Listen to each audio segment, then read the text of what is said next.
ಹರ ಬ್ರಹ್ಮರನು ಕೂಡ ಏನ್ ಮಾಡ್ತಾರಂದ್ರ ಆ ತಾಯಿಯನ್ನ ಭಜಿಸುವವನ ಮಾತನ್ನ ಕೇಳ್ತಾರಂತ ನೋಡಿ. ನಿಮ್ಗೆಲ್ಲ ಗೊತ್ತಿರ್ಬೋದು ಅದ್ ಹೆಂಗ್ರಿ ಅಂತಂದ್ರ ಆಗಿದ ಘಟನೆಗಳನ್ನು ಅದಾವ. ಆಕಿನನ್ನ ಭಜಿಸುವವನ ಮಾತನ್ನ ದೇವತೆಗಳೆಲ್ಲರೂ ಕೇಳ್ತಾರಂತಂದ್ರ ಅದೇ ಹೆಂಗ್ರಿ ಅಂದ್ರೆ ಈ ಭಾಗದೊಳಗ ಆಗಿರ್ತಕ್ಕಂಥ ಘಟನೆಗಳದಾವ. ಚನ್ನ ಋಷಭೇಂದ್ರ ಅಜ್ಜವ್ರು ಅಂತ ಆಗಿ ಹೋಗಿದಾರ. ಅವ್ರಿಗೆ ದೇವ್ರಕೊಂಡ ಅಜ್ಜವ್ರು ಅಂತ ಕರೀತಾರ. ಕಾದ್ರೋಳಿ ಒಳಗ ಅವ್ರ ಏನ್ ಮಾಡ್ತಾರಂದ್ರ ಪೈಲ್ವಾನ್ರ ಇರ್ತಾರ ಒಂದಿಷ್ಟು ಮಂದಿ. 3 ಜನ ಪೈಲ್ವಾನ್ರ ಅಲ್ಲಿ ತಮ್ಮ ಪ್ರಾಕ್ಟೀಸ್ ಮಾಡಾಕತ್ತಿರ್ತಾರ. ಅವಾಗ ಅಜ್ಜ ದಾಟಿ ಹೋಗೋ ಮುಂದ ಅಲ್ಲೇ ಒಂದ ಗರಡಿ ಮನಿ ಎದುರಿಗೆನ ಏನ್ ಇರ್ತದಂದ್ರ ಕುಂಡ್ರು ಅಂತದೊಂದು ವ್ಯವಸ್ಥೆ ಇರ್ತದೆ. ಅಲ್ಲಿ ಕುಂತಿರ್ತಾನ ಅಜ್ಜ.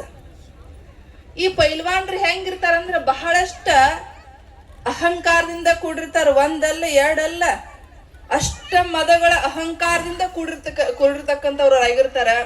ಗುರು ಅನ್ನೋದು ನೋಡಂಗಿಲ್ಲ, ಹಿರಿಯರ್ ಅನ್ನೋದು ನೋಡಂಗಿಲ್ಲ, ಇವರು ಮಹಾತ್ಮರು ಅನ್ನೋದು ಕೂಡ ನೋಡಂಗಿಲ್ಲ.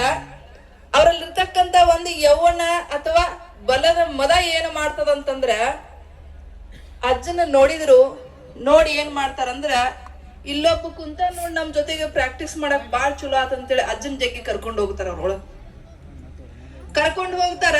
ಅಜ್ಜನ ತಳಗ ಕೆಡಿ ಮ್ಯಾಲ ತಾವು ಬೀಳ್ತಾರ. 3 ಜನ ಬಿದ್ದ ಅರ್ಯಾಕ ಪ್ರಾರಂಭ ಮಾಡ್ತಾರ. ಅಜ್ಜನ ಮೊಣಕಾಲ, ಆಮೇಲೆ ಕಾಲಾಗ ಹಿಂಗ್ ಮೊಣಕಾಲ್ದಾಗ ಬಾಯಿಗೆ ರಕ್ತ ಬರಾಕ್ ಚಾಲು ಆಗ್ತದ. ಬಿಡ್ರೋ ತಡಿಬೇಡ ನಮ್ಮನ ಅಂತ ಹೇಳ್ತಾನ್ರಿ ಅಜ್ಜ. ಬಿಡು ಸುಖ ಆಗೋದಿಲ್ಲ ನಿಮ್ಗಂತ ಹೇಳಿದಾಗ ಅವ್ರೇನಂತಾರ, ನಿನ್ನಂತವ್ರನ್ನ ಎಷ್ಟೋ ಮಂದಿ ನೋಡಿನಂತೆ ಚಿತ್ರ ಹಿಂಸೆಯನ್ನು ಕೊಡಕತ್ತಿರ್ತಾರ್ರಿ. ಅವಾಗ ದಾಟಿ ಒಬ್ಬ ಹೋಗ್ತಿರ್ತಾನ. ಅವ ಏನ್ ಮಾಡ್ತಾನಂದ್ರ ಅಜ್ಜನ್ ಧ್ವನಿ